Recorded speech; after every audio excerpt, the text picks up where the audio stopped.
is up, my ninjas? I'm STRYDENT, and I am back with another figure review. This time we are looking at the Super Robot Chokogin Great Mazinger.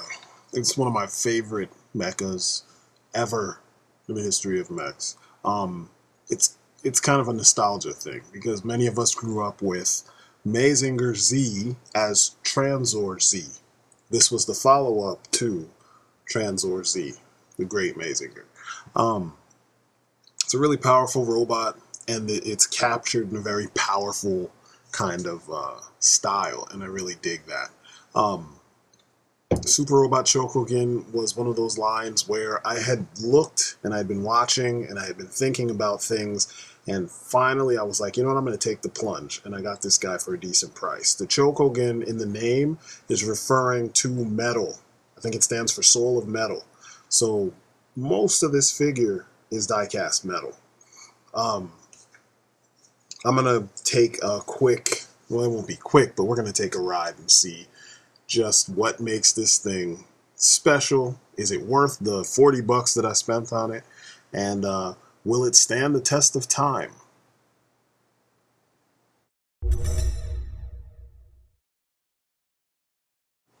So right off the bat, you look at this figure and you see a very retro style. It's a very beefy, very round, very simplified robot body, which is the aesthetic from that Shogun Warriors period of,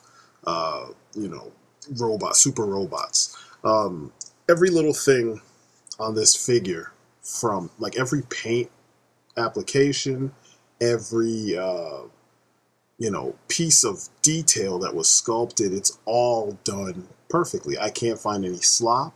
I can't find anything that feels like an afterthought or an accident. Everything feels like it's supposed to be there, and it was put there for a reason. And I dig that.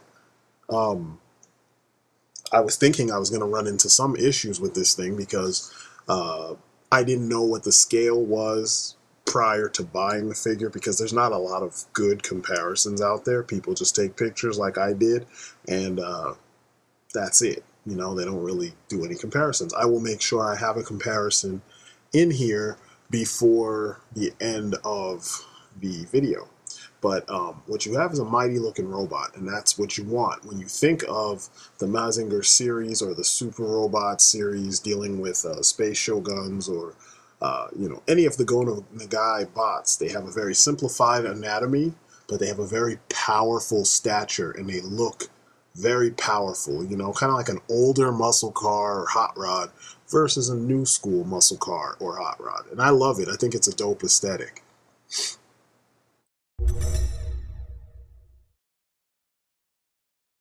Now, as with most Bandai releases, this figure comes with a shitload of accessories. It's one of the things that they shine at. I mean, you see he's got tons of hands. What, 5 pairs of hands, besides whatever hands he comes with, effect parts, weapons, and then extra bits for display purposes. They give you a lot of options as far as how you display this figure, and I think you really can't complain. I mean, this is why I said I was switching over to Japanese figures, and with the exception of NECA and there's like 1 or 2, NECA and the Masters of the Universe Classics, that's pretty much why I did it. You look at the quality of the paint, like look at the sword itself, the Mazinger blade. It just looks great. They didn't waste any time adding all this stupid detailing that doesn't mean anything. They just gave you the very simplistic nature of the design itself and painted it up well, and I dig that. And it's made of a very decent plastic that will not wobble and stuff, and it won't just bend in your hands. I like that because you want it to feel like it's going to last. At first, I thought it was made of metal, but upon further inspection, I found out that it wasn't. The effect part is pretty awesome. You pretty much get a, excuse me, you get kind of a lightning effect part, 2 lightning effect parts, one for the sword and one for one of Mazinger's attacks. Now, this is where he really shines. So, you've got the Mazinger blade and its powered up effect part, which is lightning shot off, you know, from the antenna. In the show, the lightning shoots off from the antennas, goes up into the air and comes down, and either he'll catch it or he'll let it hit the blade and then he'll finish his foe. This piece, actually, I need to clarify. When you deal with these parts as beautifully as they're sculpted and whatnot, this is the scary part, because the pieces are very spiky and whatnot and sharp, and it hurts. So be careful. Anyway, the lightning sits on the blade. The blade itself, like I said, is very simple. The you know, Mazinger blade. I like the fact that it's not a fancy blade. I like the fact that it's almost a broadsword, like a traditional broadsword. Putting the effect part on is extremely simple. There's a small slit that's actually kind of sculpted into the, or cut into the base of the, you know, effect piece, and you just slide it onto the sword. Perfect. And it fits very snug-like. The same thing goes for the Thunderbreak. It's the lightning piece that connects to the Great Mazinger's hand with the outstretched, pointed hand, and I dig that a lot because it makes him look like, you know, a complete godly machine, you know what I mean? And I'm just like, wow. Excuse me. It looks really good. I mean, look at that. It looks like he's really shooting lightning at you. And these are the things that, like, you know, when I look for a figure, I'm looking for this. I want to recreate the things that I saw that figure do from wherever I saw the character. You know what I mean? If it's a superhero, then whatever I saw him do in the pages of that book that was interesting, I want that recreated in my action figure form, and, you know, you're allowed to do that here, and it's just great stuff. Pretty much this actually just sits on his hand, similar in fashion to the way that the Thunderbreak, or I'm sorry, the lightning blade, or the Mazinger blade, I'm making up stuff, the way the lightning sits on the Mazinger blade. You pretty much just make sure you have the pointed hand and you just push it on top of that. It's beautiful. I mean, and as you can see, the paint used on these guys, it's just like, man, everything, it's kind of a, I don't want to say prismatic, but there's a shimmer to it, and so it gives off that metallic feel. I mean, look at that. That just looks like a badass robot, even with the simple style to him. He just looks like a tank, and you're just not going to blow him up anytime soon. You're not going to walk through battle with this guy, you know? And, you know, some mechs, I know in recent years, they over-designed the mechs, whereas this looks like it's covered up, lots of heavy armor panels and whatnot. You just can't plow through this thing. This thing can take a beating if necessary, and it definitely looks like it could give a beating. I mean, it looks like he's about to just drop the hand of God on whatever it is he's fighting, and that's why I like these guys. They just look like the most powerful types of robots because they don't look like anything else. You know what I mean? It's very original style. I've liked a lot of the things Go Nagai has done, so, you know. On to the next piece. We have the awesome rocket punch or drill pressure punch.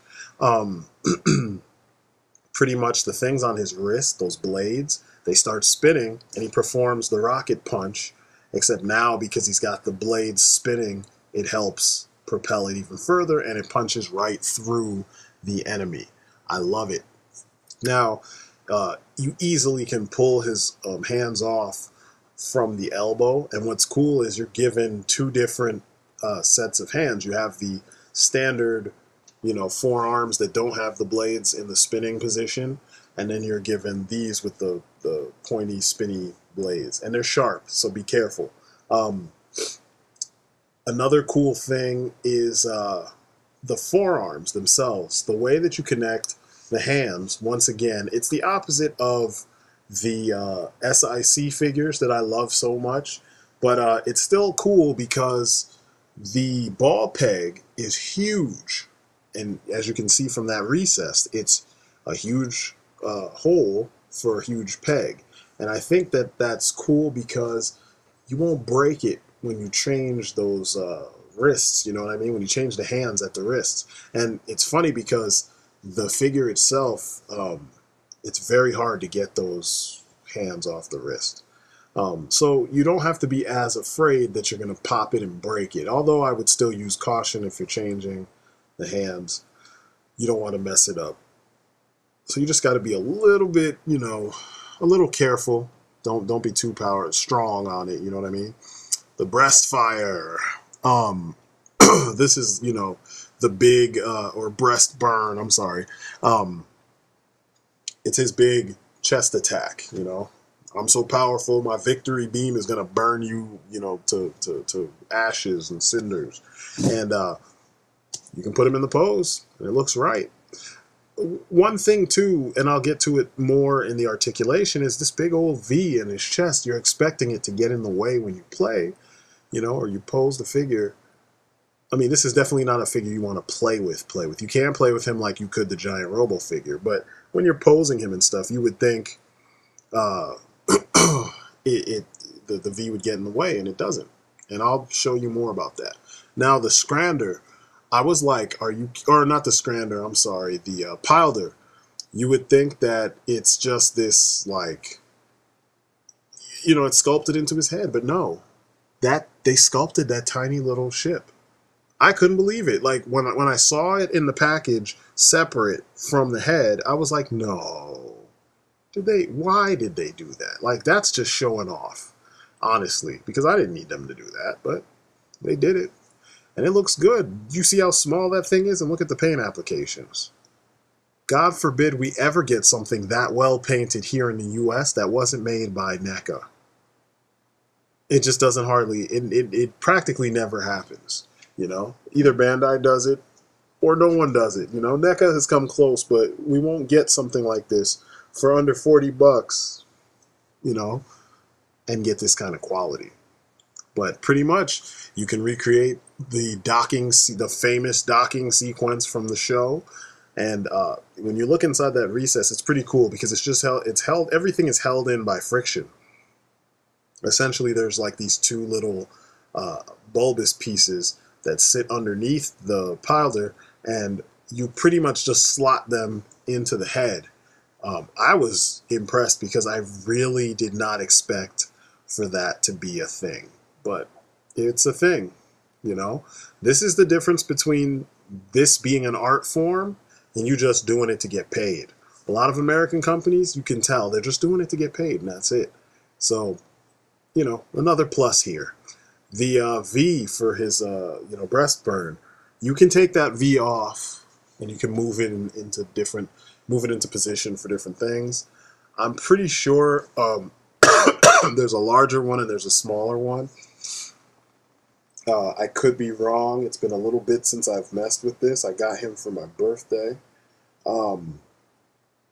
But it's cool that you can move it because then you can kind of see where the arms the movement for the shoulders and the arms actually like end. So that way you can learn how to position the arms the best way so that you don't actually run into interfering with the V. The V itself just sits in, like I said, friction. You just slot it in according to the shape that you see on the inner side of it, and it's all good. Once again, this is why Bandai makes the best shit. I mean, look at that. It's just well done.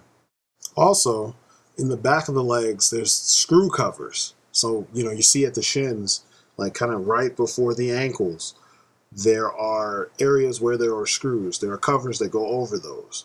Those can come out. You kind of just push the part underneath or don't push the area where the screw is, push the portion below it. And they come out, and then you can replace them to get them ready for flight mode with these tail fin type deals so that when you are about to, you know, attach the Great Booster or the Scrander, it actually like looks freaking, it just looks exactly like what you saw in the show.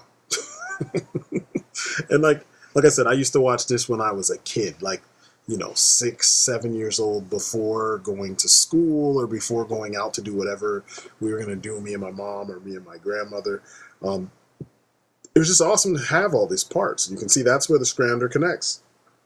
There's the beautiful Scrander, or the Great Booster. Look at how clean that is. You know what I mean? Like, it's just so clean.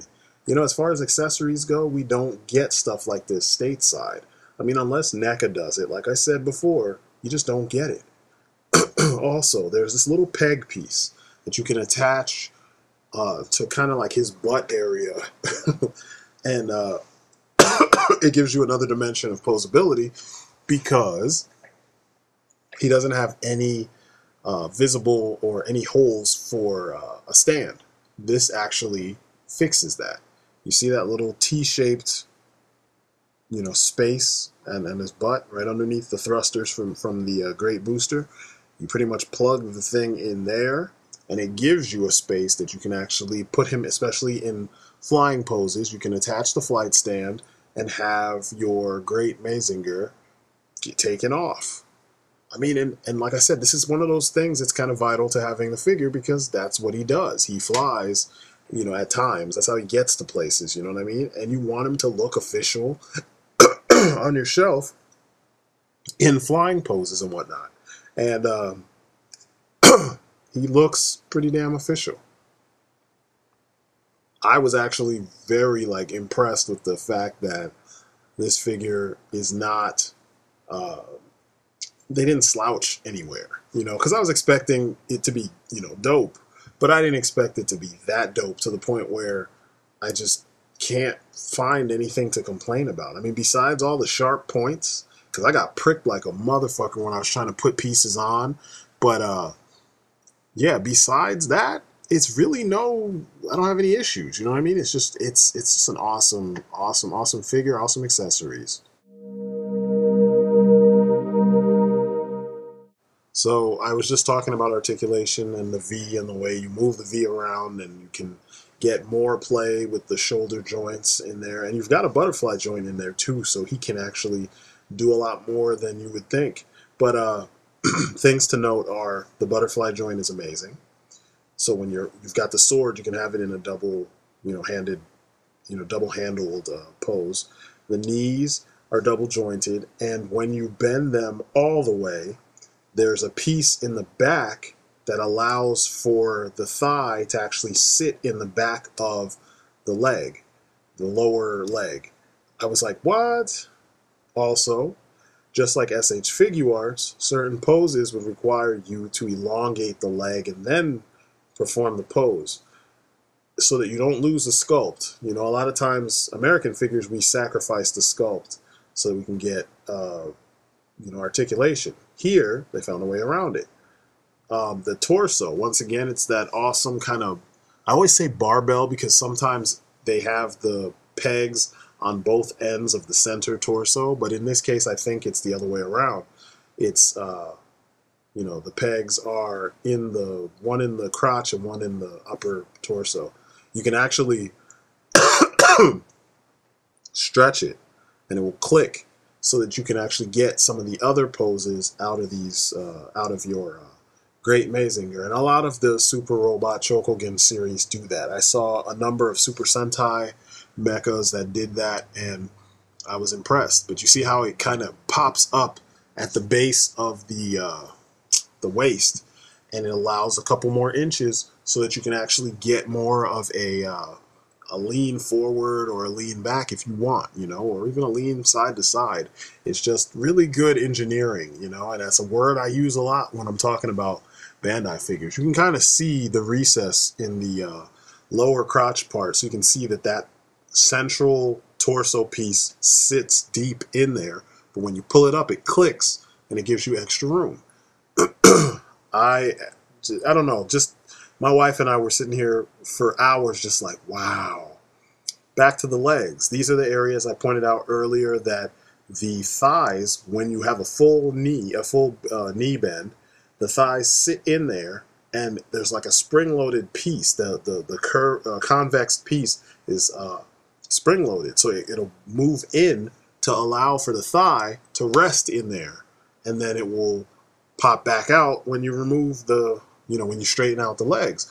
I'm like, what the fuck? You didn't even need to do all that. You could have just sculpted it there. But for the sake of the sculpt working, it's awesome.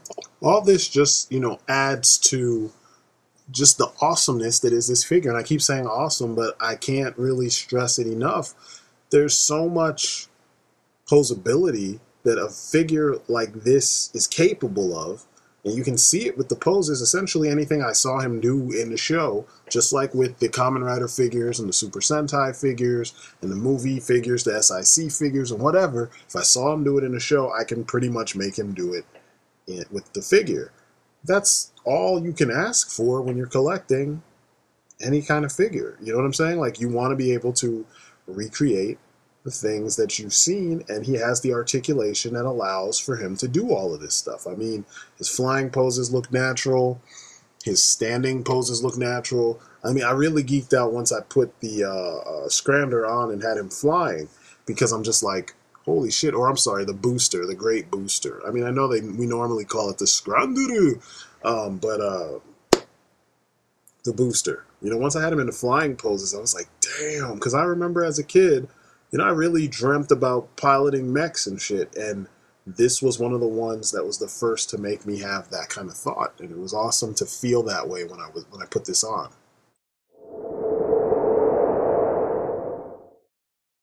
So the bottom line is the accessories are awesome.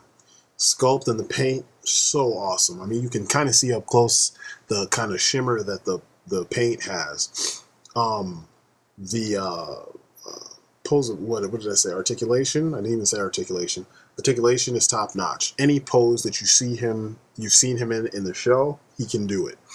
I think the only pose, actually, I'll take that back. Almost any pose. He doesn't fold his arms. But there is, I think, a parts set or an effects set that actually has folded lower arms. So you just plug them in and he will, assume that pose. But just about anything that you saw him do in the show, you can do with this toy. The one thing that I'll say is deceptive about these toys is when you see them online, for some reason the way people take their pictures, they would only compare them to other super robots, and they would only compare them to, figures that are similar in size to him. He's a small figure, and I'm going to show you that. First, let's compare him to some G.I. Joes and some superhero figures. As you can see, he's just a little bit taller, like a head and shoulders taller than a G.I. Joe, and you can see him compared to, DC UCs, DC Directs, and your Ultra Act figures. Here he is in comparison to some other super robots, as well as an Ultra Act figure. If you saw my review of the Ultra Act Ginga, you've seen this. As you can see, he's tiny. So all the engineering I just showed you exists on a 5-inch robot. He's about the same height as the Revoltech Gurren Lagann. He's tiny, but you get a lot in that tiny package. And his legs and his torso are die-cast metal. So there's a lot to, put into consideration when picking up a figure like this. Some of these guys go for pretty high prices. Like I said, I got mine from a comic book store, and my comic book store tends to carry Japanese stuff too, and I got it for 40 bucks, actually 35 something, because I get a pretty decent discount over there. So it's one of those things, if you see him for a decent price, pick him up. You won't be sorry. Everything works. There's nothing that was left out that should have been included in the set.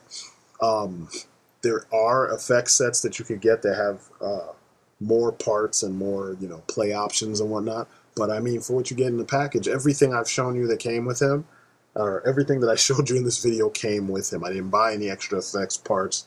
I've never done that, actually. Not for any of these kind of figures. So, it's definitely something to consider if you're into super robots. And, this is one of the good ones to get. I was going to get just the Mazinger, but I was like, you know what, then I would have to buy the Scrander and all that shit separate for him.